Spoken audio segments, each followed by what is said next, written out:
বলা যাবে কি সুবহানাল্লাহ। তার নিয়ামতের শুকরিয়া কেন নেই না তাই করি, তাই বারে বারে ওই কদমে লুটিয়ে পড়ি। যাই যেদিকে এই দুটি চোখ দেখি মহিমা, তার নিয়ামতের এই দুনিয়ায় হয় না উপমা।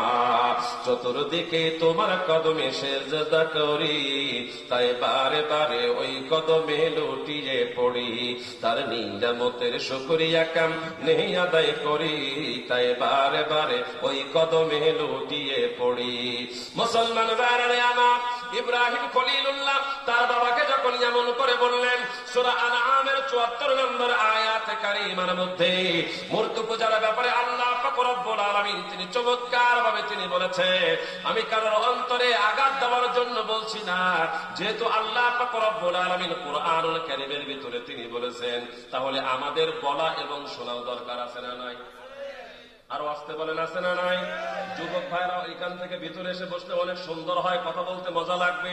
মুসলমান ভাইরা আমার, আল্লাহ পাক রব্বুল আলামিন তিনি বললেন, ওয়া ইদ ক্বালা ইব্রাহিমু লিআবিহি আযারা আতাত্তাখিযু আসনামান আলিহা ইন্নী আরাকা ওয়া কওমাকা ফি দালালিন মুবিন।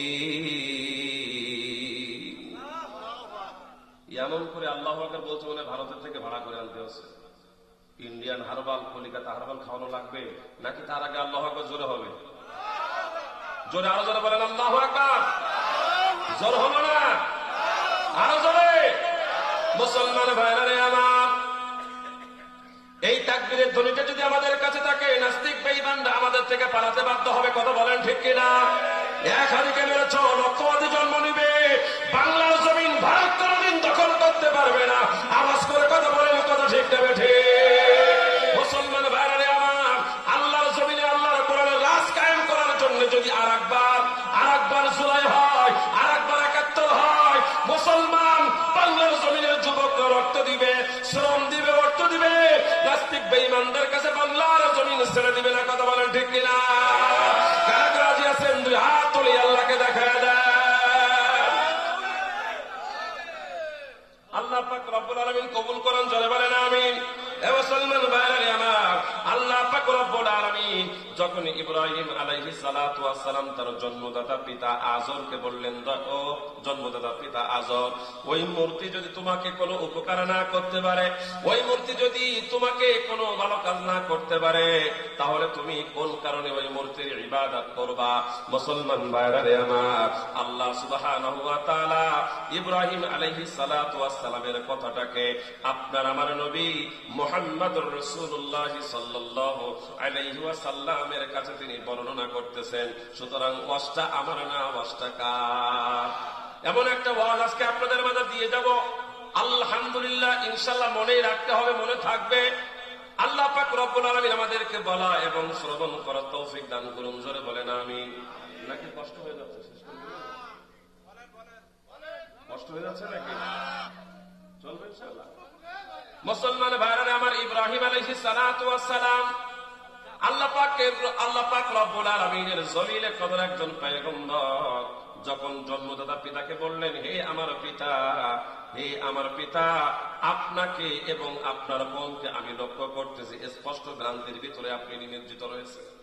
ঠিক সেই কথাটা আল্লাহ পাক রব্বুল আলামিন সেই কথাটা কুরআনুল কারীমে আপনার আমার নবীজির সাথে ওয়াজ করতেছেন। পয়গম্বর, আমি আপনার সাথে ওয়াজ করে দিলাম চমৎকার ভাবে, আপনি আমার এই ওয়াজটা আপনার উম্মতের মাঝে আপনি বর্ণনা করে দেন। একবার জোরে বলা যাবে কি সুবহানাল্লাহ? আল্লাহ তাআলা বলেন, ওয়া ইদ ক্বালা ইব্রাহিমু লিআবিহি আযারা আতাত্তাখিযু আসনামান আলিহা ইন্নী আরাকা ওয়া কওমাকা ফি দালালিন মুবিন। আল্লাহ পাক রব্বুল আলামিন তিনি বলেন, ওয়া ইদ ক্বালা ইব্রাহিমু লিআবিহি, আর স্মরণ করো ইব্রাহিম আলাইহিস সালাতু ওয়াস সালামের কথা। লিআবিহি আযারা, ইব্রাহিম তার পিতাকে বলেছিল, হে আমার পিতা, ইন্নী আরাকা ওয়া কওমাকা ফী যালালিম মুবিন, আমি লক্ষ্য করতেছি, মনে করতেছি, ধারণা করে নিচ্ছি, নিঃসন্দেহে আপনি ভ্রান্তির ভিতরে, আপনি এবং আপনার কওম ভ্রান্তির ভিতরে নিমজ্জিত রয়েছেন। মুসলমান ভাইরা রে আমার, এই কথাটা যখন ইব্রাহিম আলাইহিস সালাতু ওয়াস সালাম তিনি বললেন, তার বাবা বড় রাগান্বিত হয়ে গেল, আর কোনো কথাবার্তা বলল না। ওই জায়গা থেকে তার বাবা চলে গেল। পয়গম্বর ইব্রাহিম আলাইহিস সালাতু ওয়াস সালাম এখনো পর্যন্ত তিনি নবী হন নাই। তাফসীরে তাবারীর ভিতরে আসছে তখন তার বয়স 28 থেকে 29 বছর। তাফসীরে কাবীরের ভিতরে আসছে বয়স তখন সর্বোচ্চ 25 থেকে 26 বছর হইতে পারে। আল্লাহ পাক রব্বুল আলামিন তার একাত্মবাদের পরিচয়টা যখন এমন ভাবে জাতির সামনে তিনি খুলে দিচ্ছেন, দয়াময় মালিক জিবরাইল আমিনকে হুকুম করলেন, হে আমার জিবরাইল, আর দেরি করো না, আমার গোলাম ইব্রাহিমকে ওই জমিনের পথ থেকে আসমান পর্যন্ত নিয়ে আসো। জোরে আওয়াজ করে বলা যাবে কি সুবহানাল্লাহ?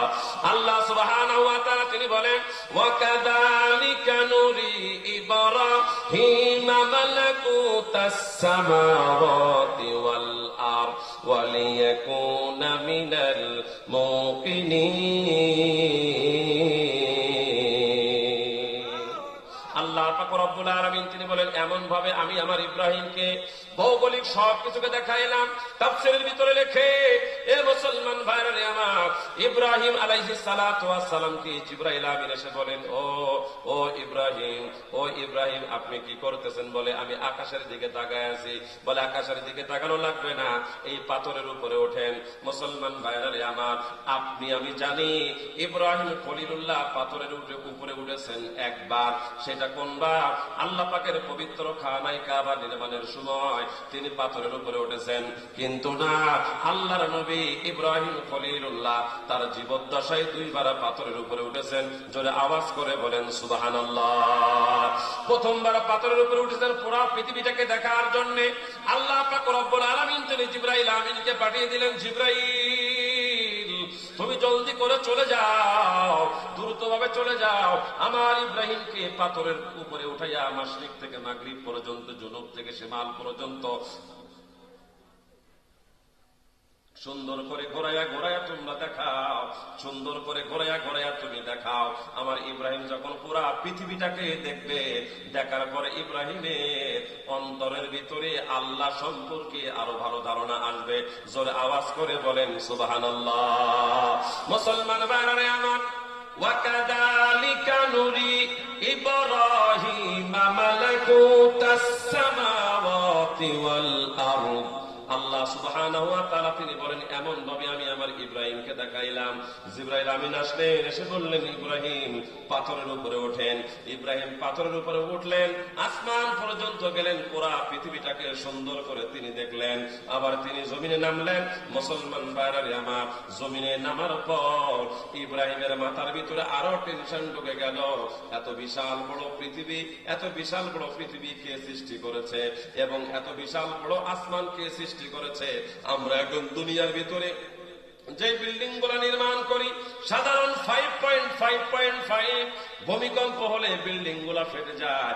200 বছরের মেয়াদ ইঞ্জিনিয়াররা দেয়, তার ভিতরে বিল্ডিং গুলা ফেটে যায়। আমি যেই মসজিদে জুমা পড়াই, আমার মসজিদের 2 থেকে 5টা বিল্ডিং এর পরে হচ্ছে রানা প্লাজা। যে রানা প্লাজাটা ভেঙে গিয়ে ওর ভিতরে হাজার হাজার মানুষ ইন্তেকাল করেছিল। সত্য না মিথ্যা? আমার মসজিদ থেকে বেশি দূরে না, একেবারেই নিকটে। মুসলমান ভাইরা আমার, ইঞ্জিনিয়াররা ওই বিল্ডিং গুলা 200 বছরের টার্গেট নিয়ে তারা চমৎকার ভাবে বানায়। তারপরেও 5.5 এতটুকু ভূমিকম্প হলে বিল্ডিং গুলা ফেটে যায়।